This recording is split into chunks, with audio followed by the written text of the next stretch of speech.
Alrighty, guys, welcome back. We have a special guest for you guys tonight, the Reckless Giants. Hello. Hi So there. I'm John. I'm Jeremy. I saw that you guys had a new song that just came out. We were listening to it before you guys came on. It sounds amazing. Thank you. Thank you. Appreciate that. We're super proud of it. What's your favorite part of it? The opening.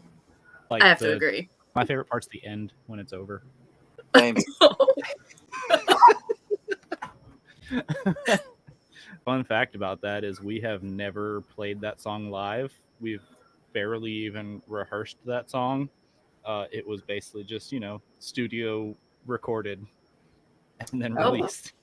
We wrote it while we were in the studio in Nashville, and we just wrote it and recorded it, and then sat on it for a little bit, and then we were able to get We the Kings on it, and that really elevated it to a whole nother plateau, and yeah, we're excited to play it out finally once we decide to. I'm actually super stoked that we did wait so long to release it because when it was like February when we wrote and recorded that. Yeah. And we literally sat on it because we were like, do we want to release as a single? Do we want to make an EP? Do we what do we want to do with this? Because it's good. And there is so much music that nobody knows about right now that's getting ready to come out, and it's almost like the next era of Reckless Giants in a manner. And it starts with that. We got to work with a guy named Andrew Perlowich in Nashville.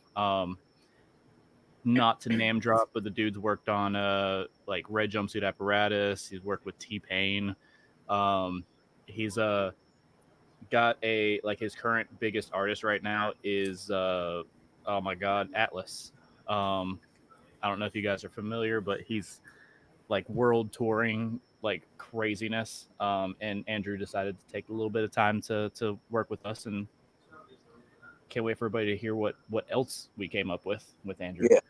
As you guys are writing music, do you have a creative process that you like to follow, or is it just kind of like one of this random thing, something you see something and it comes to you and you guys have to start writing?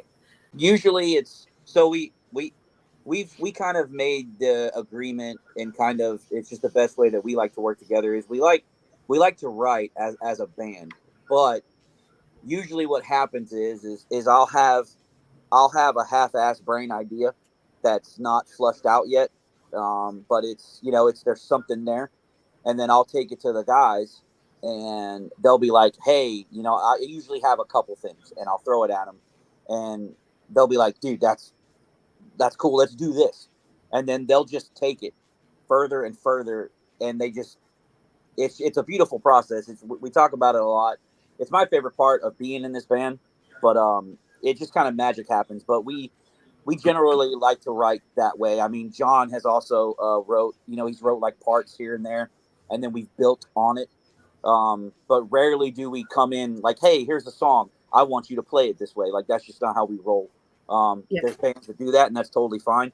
But we kind of like to write together, and the creative process is the best part for me. The writing process with Reckless Giants, like I know Jeremy has as well, but I've been in a lot of bands. I think between the two of us, we've probably got a dozen or more bands that we've been in.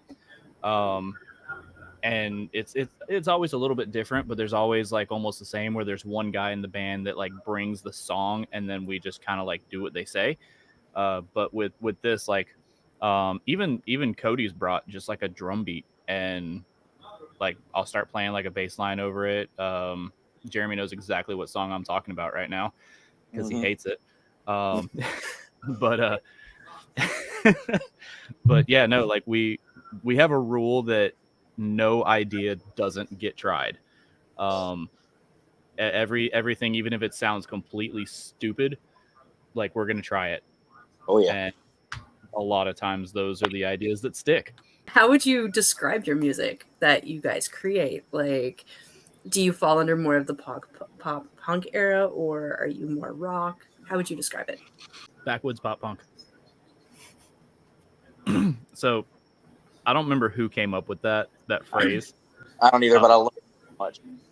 Like it's weird. Like, so first off, we all come from like small town backwoods, nowhere, Florida, and yeah, we're in the backwoods, but also like we bring so much different diversity to it. Like Cody's just like death metal, like he loves like the stuff that you can't understand, and there's zero song structure to it, but he loves it. Jeremy is in love with Theory of a Dead Man. That look. No. Go ahead, defend yourself. I like Theory of a Dead Man. I don't have nothing to defend. Mm-hmm. Nickelback.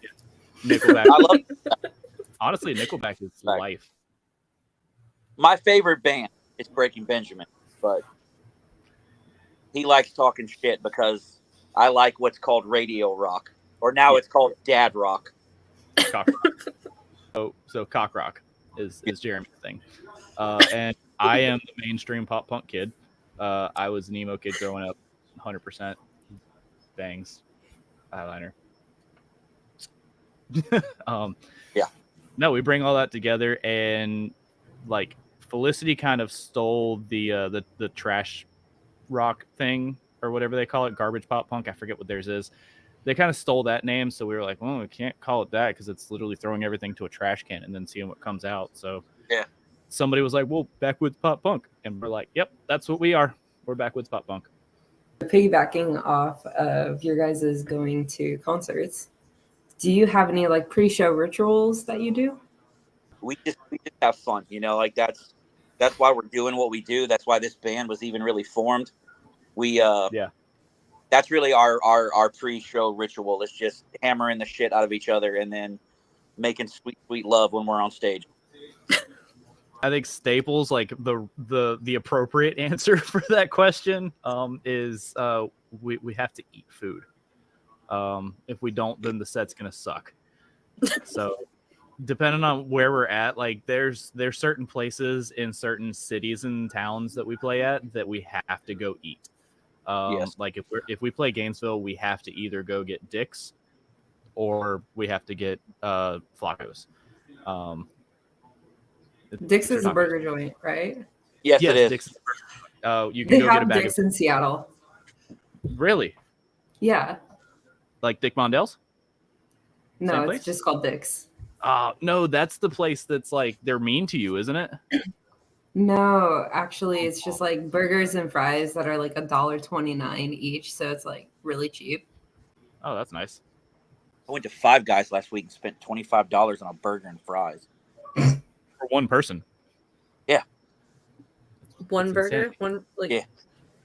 Yeah, it was a little bacon cheeseburger, and I got a regular side of fries, Cajun, because Mama didn't raise no bitch, and then a drink, and yeah, it was like $25. I can't wait to see this like when it gets posted because I have no idea half the stuff Jeremy's saying because he sounds like Wally. I think my internet's... That's because you live out in the boondocks, man.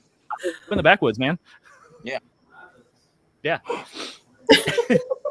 Got to live in the big like I do now. Yeah. Well, that is Starlink, dude. Like I just got Starlink hooked up here, and it's supposed to be great, and it's most of the time great, but there's times where it's terrible. Yeah. That sounds like Cox Wi-Fi. I've never had good internet anywhere I've lived. Never. I'm cursed. I know that you guys do a lot with like Travis and like punk nights and everything like that, but you guys personally, do you guys have any shows coming up? So with Travis, we've got this coming up Saturday. We're playing down in Sanford. One of my favorite shows of the year. But as far as just us, we're working on something before the end of the year because usually around Christmas time we like to take a little like vacation hiatus type thing where spend time with family and do that kind of stuff and then come back with the New Year's show and then try to do stuff. But beginning of December, there is something that's in the works right now. That's going to be with another Florida band going around a little bit. Do you guys, I know this is kind of like a touch and go question, but I do love asking it just because. Do you guys have a favorite song that you like to play? we've got songs that we haven't played in a long time that I miss playing. My favorite song to play is currently still Water Wings. I love that song. I actually wrote the main part of it. I was at my house, and my 9-year-old, like, she come out of her room and she came out and sang the melody that I did, and she was like, "That's pretty good, Dad." And I was like, "Thanks, I appreciate it." So then I took it to the guys and I was like, "Hey, my kid said this is good. What do y'all think?" And we played it, and they were like, "Dude, that's awesome. Let's do it." But maybe that's why. But like, I don't know. I love playing that song. It's got, I don't know, it's got a little bit of everything in it, I guess. So that, for me, that's one of my favorite ones to play right now still. And I think we haven't got to play it the last couple shows. yeah, we haven't. But, I think my favorites either, I don't know, the Lipstick, Your Shaded Lipstick Sucks. Like that one, just the response and the energy we get back from the crowd every time we play that song is amazing. I'm gonna go with that's my favorite song to play live. Is Your Shaded Lipstick Sucks. that's a good one. So for your guys' shows, most of the time, I would say there's probably isn't any memorable crowds. What would you say is the most memorable crowd? I would probably say the last time we played with Red Jumpsuit, we had a pretty crazy crowd show up for us, which was really cool because obviously everybody's there to see Red Jumpsuit, but like halfway through the night before we got up, we started seeing a rush of people wearing our merch, and like when we got up there, the crowd went off. Gainesville really kind of showed up for us that night, and that was pretty cool. That was a pretty good crowd. Last time I remember, it was a lot of fun. I'm gonna go with Atlanta. Atlanta, I forgot. Damn, Atlanta was hot, dude. Yeah, it was. Yeah. No, that's hands down my favorite show, possibly my favorite show I've ever played. Period. Pretty fire. Like we got treated like royalty, and we're nobody. And yeah, is wild. We had like our own like person that if we wanted or needed anything, like we just like texted her and be like, "Hey, can you bring us blah blah blah? Hey, can we have this?" We had a green room. Like it was a lot of like made me feel like a big shot. But at the same time, like the crowd was, we'd never been to Atlanta before. We've never played there before. We didn't know any of these people. We didn't know these people knew us. They did. They were singing along to our songs. They were like the energy we got back from them was great. Like that was probably, it was definitely my favorite show of Reckless Giants and potentially my favorite show ever. What was the craziest experience you guys have had? Someone bought my shirt off my body for $150. That's right. And was that at We the Kings? I'm not. We played a show, and like I'm a big dude. I also just sweat like crazy when I'm on stage. Like I get off stage, the shirt is covered in sweat. And this girl was just like, "I need to have that shirt." And I'm like, "You can go buy it off Amazon for $25. She's like, "No, I need that one." And she just starts throwing money. And I'm like, "No, I'm not going to take your money." And then finally she got to like 150. And I'm like, "Well, I feel like if I don't sell this to you now." And yeah, so I gave her the shirt off my body for $150. Cool story. I went and watched what movie? Oh, I went and saw Beetlejuice 2, and I ran into her at the movie theater, and she was like, "Reckless Giants." She's like, "I'm the chick that bought your shirt." I'm like, "Oh shit, can't get your money back. Love you. Later." Wasn't it like her husband or something had the same shirt and he had like passed away or something? Well, yeah. Well, she said that actually. So what it was is her ex-husband who passed away she said if it wasn't the same, she said it was so close, like she could not get it, but like he had the tattoo, and it was I get a lot of my shirts from a brand called Into the AM. I love them. I always get complimented on those shirts. I love that fucking brand. But I even Into the AM sponsor us. I was like, "You can get this off Amazon, for $25," but she wanted I don't know why, but she had to have it. So when she told me it was because of that, I was like, well, here. And I tried to give her money, but she wouldn't take it. And yeah, so that was kind of crazy. That was kind of crazy. That one, I'm gonna double up on that one because Fair. It was pretty weird. It was pretty weird. Wasn't that We the Kings? I'm pretty sure that was the first time. Us, We the Kings, and Twin Rova and 408. Yeah. I think that was the night that us and Twin Rova opened with SpongeBob. And why does that not surprise me at all? It wasn't planned. Knowing Jason. We didn't know each other was doing that, so it was funny as shit. Yeah. And it was we got a kick out. Speaking of shirts and merch and everything like that, what is the best way that your fans and new upcoming fans can support you? Yeah, John. Okay, fine. It's your turn.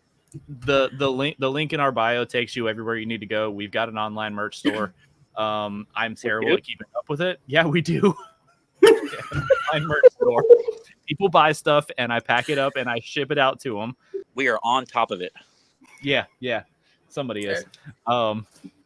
Best way is obviously to come to a show. But if you can't, because we don't go very far away, stream our music, share our music, like support that way. It's completely free. If you want a shirt and it's not like on recklessgiants.com, if it's not on there, but you've seen somebody wear it, like just send us a DM and be like, hey, I want that shirt, and I'll see if I can make it happen. I have to say that it was a pleasure to meet you guys, and thank you for coming on, because this was like completely random at this point. It was great meeting you guys. Yeah, I'm glad we got to make it happen. Yeah. Finally, right? We've talked about it several times, and then what was it, like 20 minutes prior to us going on, you were like, hey, so we had a cancellation, you want to jump on this thing? We did. Let's just do this. I texted Jeremy and I was like, hey, you free? That's amazing. Thank you for coming on last minute, Jeremy. Yeah, no problem. Have fun. Yeah, for sure. And we definitely hope to have you back sometime in the future. And if there's anything at all that basically you guys want to promote or anything, don't hesitate to reach out to us at all. Cool. Absolutely. Awesome. All right. Thanks, guys. Yeah. Thank you so much for having us on. I'm going to go eat dinner now. Yeah, you go eat dinner. Make sure you eat. Always good.